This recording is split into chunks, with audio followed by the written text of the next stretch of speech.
I stared at the packed suitcase on my bed, fingers trembling as I zipped it shut. The sounds of my sister's triplets crying downstairs pierced through the walls, a constant reminder of why I had to leave. My phone buzzed again, the 20th message from Mom today.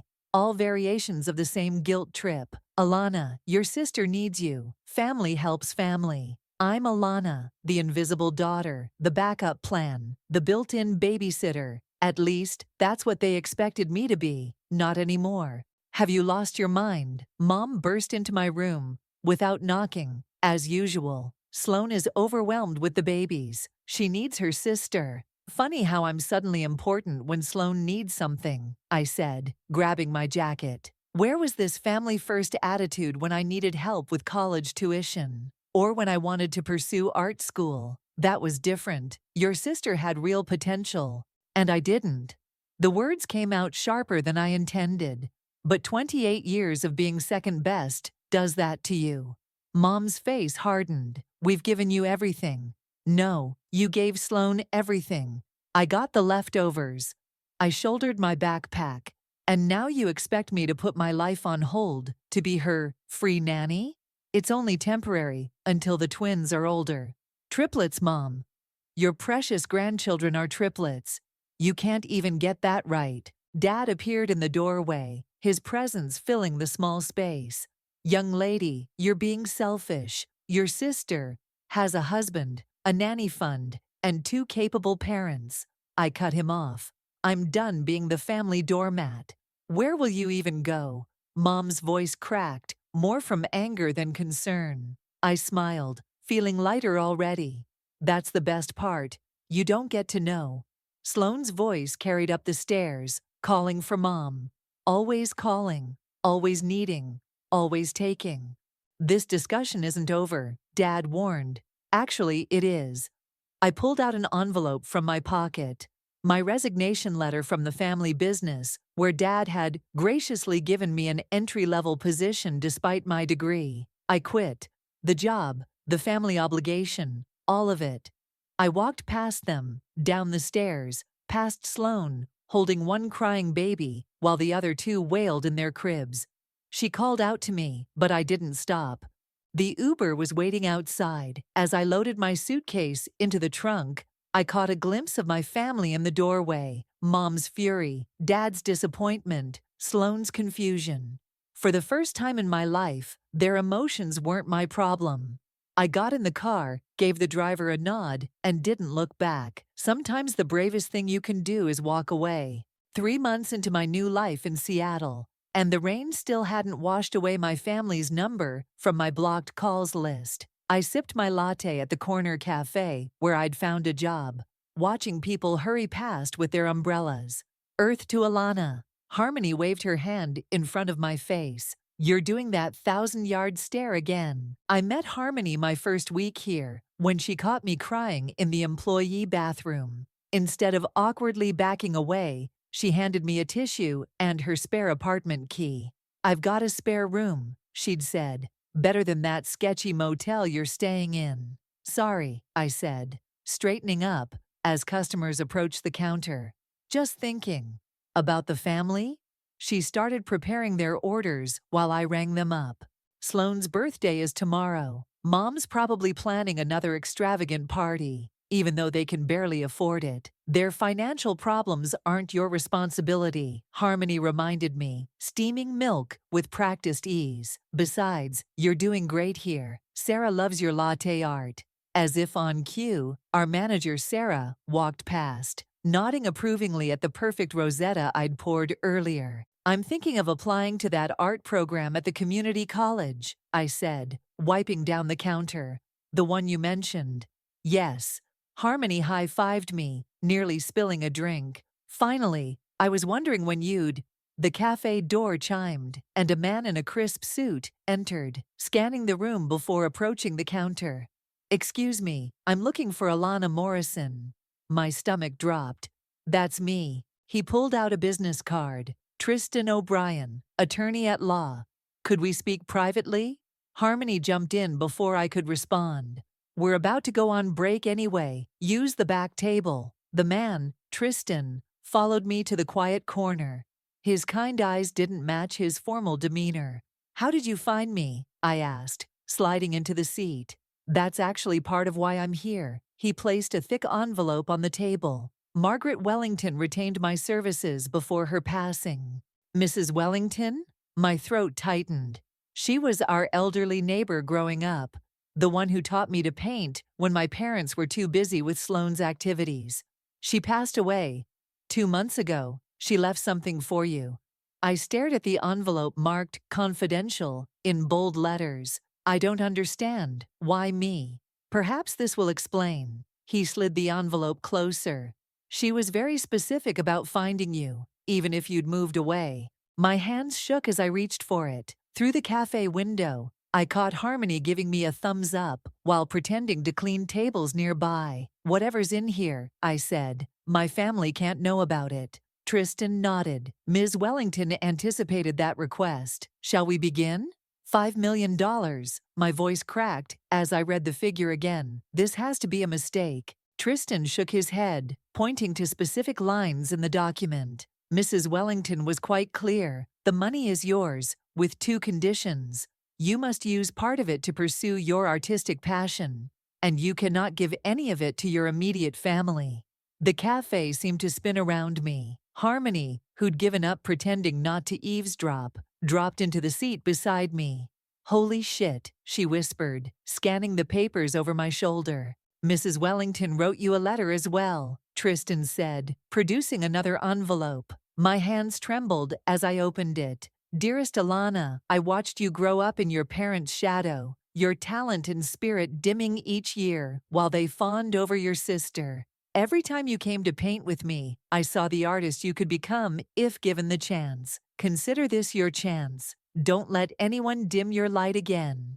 With love, Margaret." She knew, I whispered. All those afternoons I spent crying in her studio. "There's more," Tristan said, pulling out his tablet.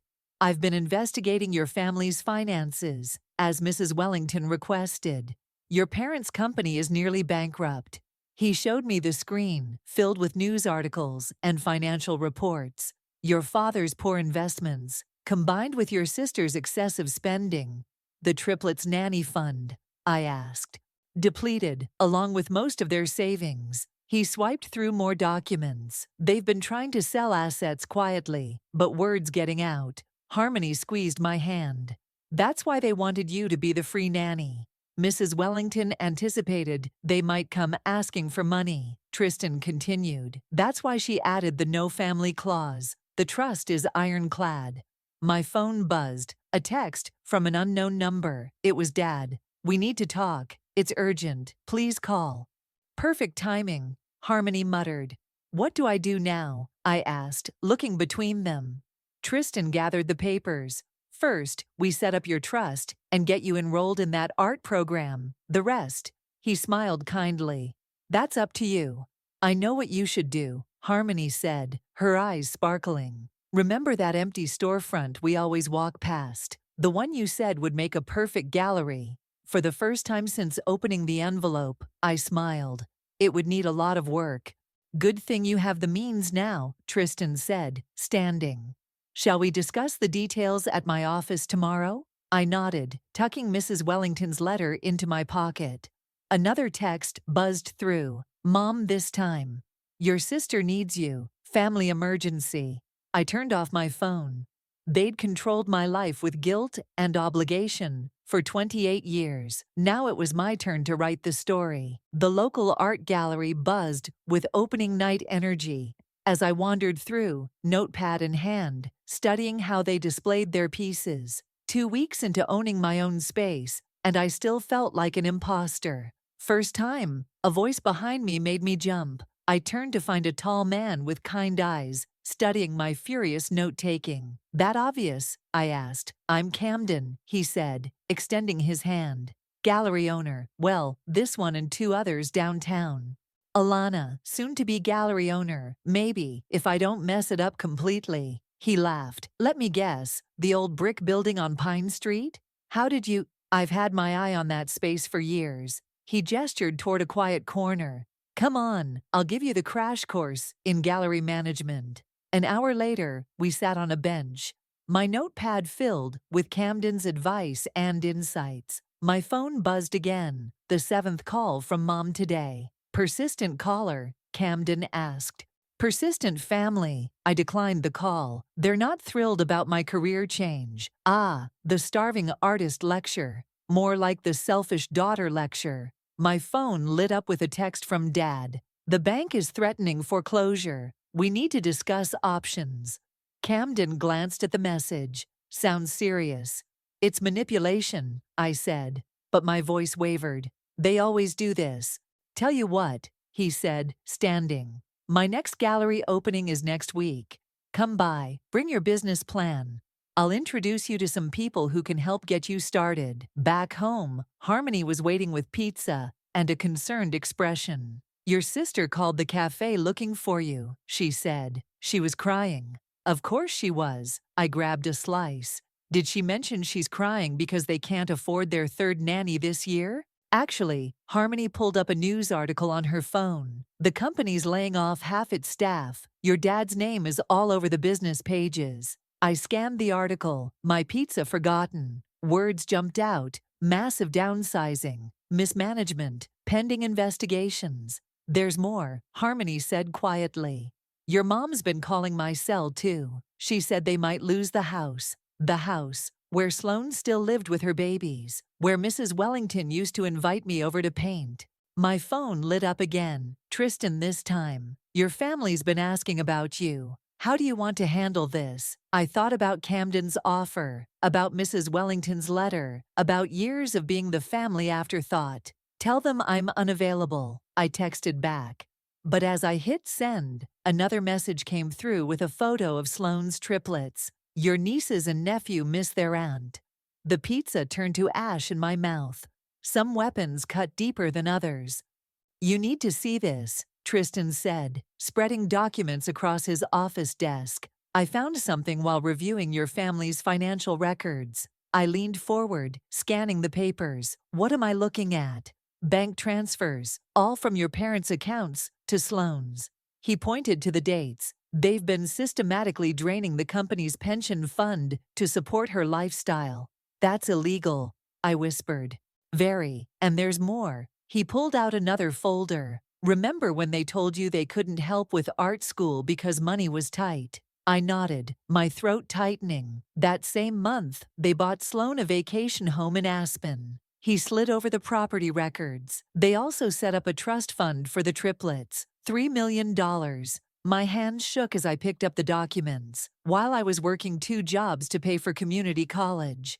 There's something else. Tristan hesitated. I found emails between your parents and Sloane from 6 months ago.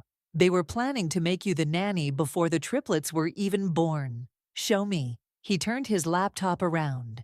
The emails were there in black and white. Mom, Alana's art dreams are going nowhere. She'll be perfect for watching the babies. Sloane. But will she agree? Dad, we'll make sure she has no choice. I'll close any job opportunities in the area, except the one at my company. She'll have to accept. They sabotaged me, I said, my voice hollow. All those rejection letters from local galleries were orchestrated by your father's connections, Tristan confirmed. They wanted to ensure you'd be desperate enough to accept their plan. My phone buzzed. Another text from Mom. Please, Alana, we're losing everything. We need family now more than ever. They're getting desperate, Tristan said. The pension fund scandal is about to break. When it does, they'll go to jail? He nodded. Unless they can repay the funds quickly. A knock at the door interrupted us. Tristan's assistant entered with a familiar face. Camden. Sorry I'm late, he said, sitting down. Traffic was terrible. Camden's gallery network has agreed to partner with your new foundation, Tristan explained. If you still want to proceed. I looked at the emails again, at the evidence of years of manipulation and deceit, then at the business plan for my art foundation, one that would provide scholarships to young artists from unsupportive families. When does the pension story break? I asked Tristan. Tomorrow morning. I pulled out my phone and finally answered my mother's text. You're right. Family is important. Let's meet tomorrow. I have something to discuss. Camden raised an eyebrow. Are you sure? I thought of Mrs. Wellington's letter, of all the dreams I'd been forced to abandon. Yes, it's time they learned about consequences. I can't believe you're even considering helping them, Harmony said, pacing my apartment. After everything they did. I stared at my reflection in the window, adjusting my blazer. The morning news had broken the pension scandal story, and my phone hadn't stopped ringing since. I'm not helping them, I said. I'm facing them. A knock at the door made us both jump. I opened it to find Sloane standing there, alone, looking nothing like the polished sister I remembered. Her designer clothes were replaced with worn jeans, her perfect makeup gone. Can I come in? Harmony grabbed her jacket. I'll give you 2 space. Once alone. Sloane sank onto my couch. You look good, she said quietly. Success suits you. What are you doing here, Sloane? The triplets are with Mom. She twisted her wedding ring. I sold my Aspen house yesterday, and my car. It barely made a dent in what Dad needs. And you came to ask for money? No. She looked up, tears in her eyes. I came to apologize. I crossed my arms. For what specifically? The nanny scheme, the trust fund, 28 years of watching you get everything while I got nothing? For being a coward, she whispered. I knew what they were doing to you. I knew it was wrong. But I was scared of losing their support, their love. Their money, I added. Yes. She pulled out her phone, showing me a photo. Remember this? It was us as kids, covered in paint. Mrs. Wellington's garden, visible in the background. You were so talented, Sloane continued. Every time you painted something, I'd get jealous. So I'd cry to Mom and Dad, and they'd buy me something to make me feel better. Is this supposed to make me forgive you? No. She stood up. Nothing can make up for what we did. She took a deep breath. I'm pregnant again. I stared at her. What? A girl, and I keep thinking about how I want to be different for her. Better. She moved toward the door. I'm not asking for money. I just wanted you to know that you were right to leave, to choose yourself. Sloane, I called as she reached for the handle. Why didn't you ever stand up for me? She turned, her face crumpling. Because I was taught that love was conditional. And I'm only learning now how wrong that was. After she left, I called Tristan. Any changes to the plan for tomorrow? No. Your parents are expecting to meet you at their house at noon. I looked at the photos Sloane had left behind. 2 sisters, before money and favoritism poisoned everything. Good, I said. It's time they learned what unconditional love isn't. The family home looked smaller somehow as I pulled into the driveway. Tristan's car was already parked outside, and Camden had insisted on coming for support. My parents were waiting on the porch, their faces drawn with desperation. Alana, Mom rushed forward to hug me, but I stepped back. Let's go inside, I said.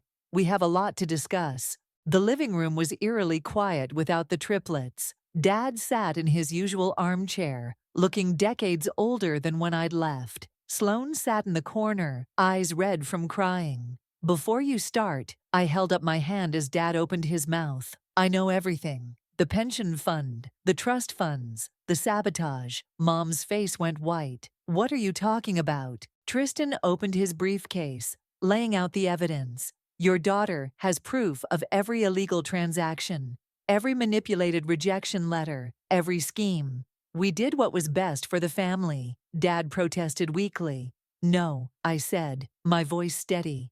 You did what was best for Sloane. And now you're facing jail time, unless you can repay those pension funds. Please, Mom whispered. We're your parents. Funny, you didn't act like parents when you were destroying my dreams. I pulled out Mrs. Wellington's letter. But someone else did. Their eyes widened as I explained the inheritance, the foundation, everything. With each word, they seemed to shrink further into their seats. So you'll help us? Dad asked hopefully. No. I stood up. The money has conditions. I can't give it to family. But we'll lose everything, Mom cried. Like I lost everything. my chances, my confidence, my trust. I turned to Tristan. Show them the papers. He handed them a document. This is a press release announcing the new Wellington Morrison Art Foundation, providing scholarships to young artists from unsupportive families. It goes public tomorrow. You're using your money to help strangers instead of your own family. Dad's voice shook with rage. I'm using it to make sure no other artist feels as alone as I did. I moved toward the door. The foundation launches next month. You're welcome to attend the opening. As guests, nothing more. What about the triplets? Mom tried one last time. Your nieces and nephew. They'll have their aunt, I said, thinking of Sloane's apology. But on my terms, not yours. Camden squeezed my shoulder supportively as we left. Behind us, I heard Mom collapse into sobs, Dad's angry protests, and Sloane's quiet, "We deserved this." In the car, Tristan looked at me. Are you okay? I watched my childhood home disappear in the rearview mirror. Yes, I said, and for the first time in my life, it wasn't a lie. I'm finally okay. The gallery buzzed with opening night energy as donors and artists mingled beneath the crystal chandeliers. My hands trembled slightly as I adjusted the dedication plaque, the Wellington Morrison Art Foundation, where every artist's light shines. Nervous, Camden squeezed my hand. After months of working together, our relationship had blossomed into something more than professional. They're here, Harmony whispered, nodding toward the entrance. My parents entered hesitantly, dressed in clothes that showed their new financial reality. Behind them, Sloane waddled in, her pregnancy now visible. The triplets, holding her hands, stared wide-eyed at the artwork. Welcome, I said formally. The children's art room is through there. I pointed to a bright space, filled with easels and paint supplies. Can we, Mom? The little ones tugged at Sloane's sleeve. Go ahead, she smiled. But be careful. As the kids rushed off, Dad cleared his throat. The gallery, it's impressive. Mrs. Wellington would be proud, Mom added softly. She is proud, I corrected, gesturing to her portrait above the entrance. Every scholarship we give, every artist we help, that's her legacy. Tristan appeared with a group of investors. Alana, they'd love to hear about the foundation's mission. Of course, I turned to my family. Enjoy the exhibition. There's someone I'd like you to meet later. Throughout the evening, I watched them from the corner of my eye. They moved through the gallery differently now, smaller, humbler. The pension scandal had cost them everything except their freedom, which they'd kept only because the board accepted a repayment plan. Near closing time, I gathered them by my favorite piece, a painting of two little girls covered in paint, laughing in a garden. This is Sarah, I said, as a teenage girl approached shyly. Our first scholarship recipient. She's been hiding her art from her parents for years. Sarah smiled nervously. They want me to be a lawyer, but you have a gift, I finished, and we're going to help you develop it. Mom wiped a tear. We were wrong, Alana. About everything. I know, I said. But this isn't about revenge anymore. It's about making sure no other artist feels like I did. The triplets ran over, their hands covered in paint, proudly showing off their artwork. Looking at their innocent faces, I felt the last of my bitterness melt away. Aunt Alana, one asked, will you teach us to paint like you? I knelt down to their level. Of course, art is about sharing light, not hiding it. Above us, Mrs. Wellington's portrait seemed to smile. Sometimes the best revenge isn't about making others fall, but about helping others rise, including yourself.